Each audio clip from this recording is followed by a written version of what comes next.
Solidarity Fund is coming to a close at the end of this month. This came up quickly. We've known about it for a while, but it seems to have caught a lot of people off guard.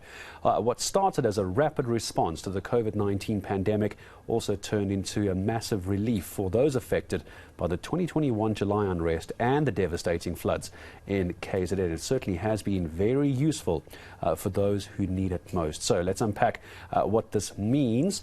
Social investment specialist at Tshikululu Social Investments, Graeme Wilkinson, joining me to discuss this a little bit further. Graeme, hello to you. Good to have you back on eNCA as well. So what does it mean should South Africa experience yet another tragedy? Obviously, we hope it won't happen, but with this now coming to an end, what happens next time? Good afternoon.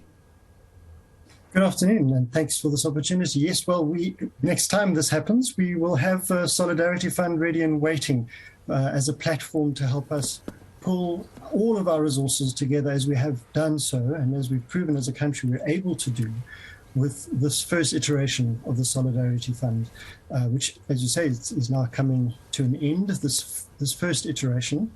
I'd like to think of it as it's almost like there's this big table that a whole lot of folk came to gather around for a big indaba.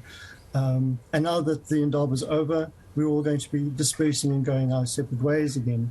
But the table remains, and one or two people will stay to look after the table for us for when we need it again for the next big indaba.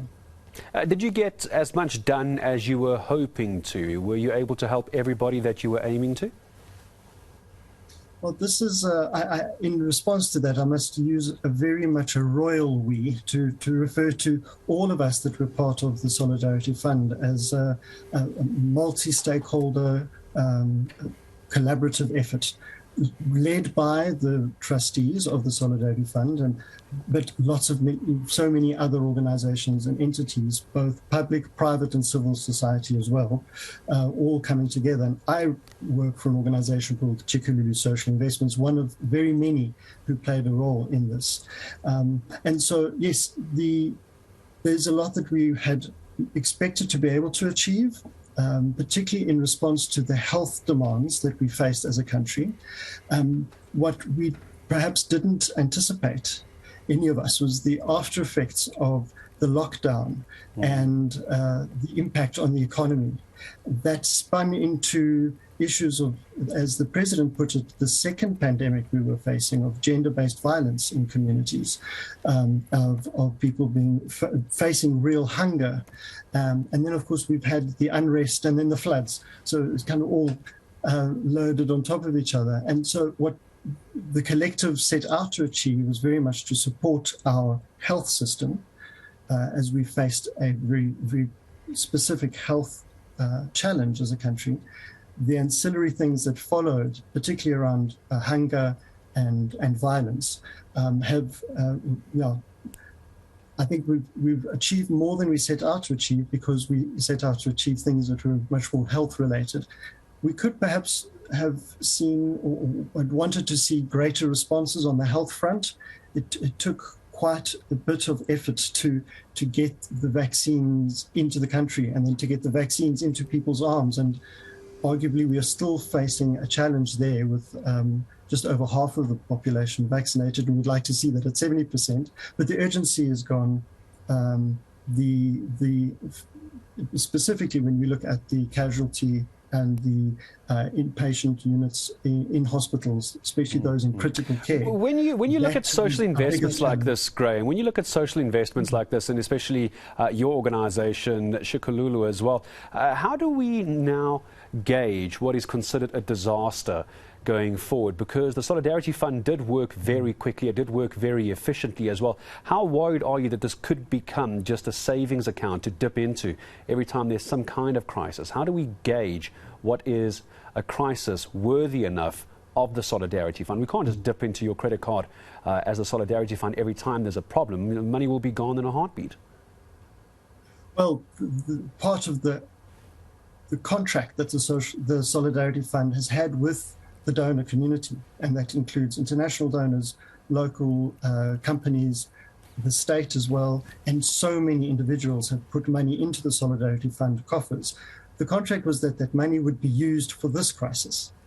the Solidarity Fund is not going to be a bank account sitting on a pile of treasure waiting for an event. And, that would create that tension around who gets to decide what this treasure is going to be spent on. And there could be a lot of conflict over that.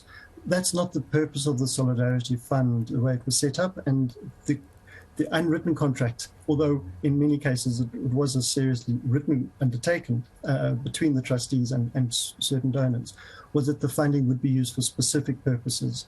And that's what's leading us now to be able to say, as a collective, we can leave this table because our purpose has been achieved. Most of the funding that we intended to spend has been spent. And when I say spend, in social investment terms, it's really what we've invested in. We've invested in response to hunger, responses to gender-based violence, responses to violence and unrest. Are you expecting an influx of applicants now to the Solidarity Fund now that it's been announced that is coming to an end? Is there going to be enough money to deal with those who might suddenly come forward and say, well, we didn't realize it was ending. We actually still need the support, Graeme, that you're talking about. Is there still space for that till the end of the month?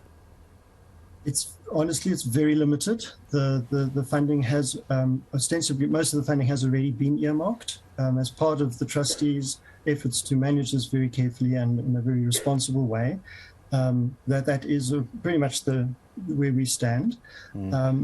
I think what's part of this process will inevitably be also a process of referring and to say, you do have a valid point, a valid case, a valid motivation for funding. Let us refer you to organizations that fund that sort of thing as a matter of course and help make introductions. But as right now, we are in that winding up phase, very much so. Absolutely. And Graeme, I appreciate your time in joining us this afternoon. Congratulations to you and the entire team. It did make a very big difference, but all good things come to an end. But as you say, it's not vanishing.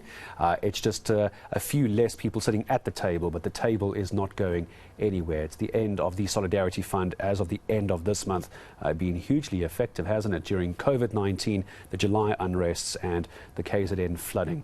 As well, heavens knows where we would be if we didn't have that kind of money available. That was Graeme Wilkinson, Social Investment Specialist at Tshikululu Social Investments. Well,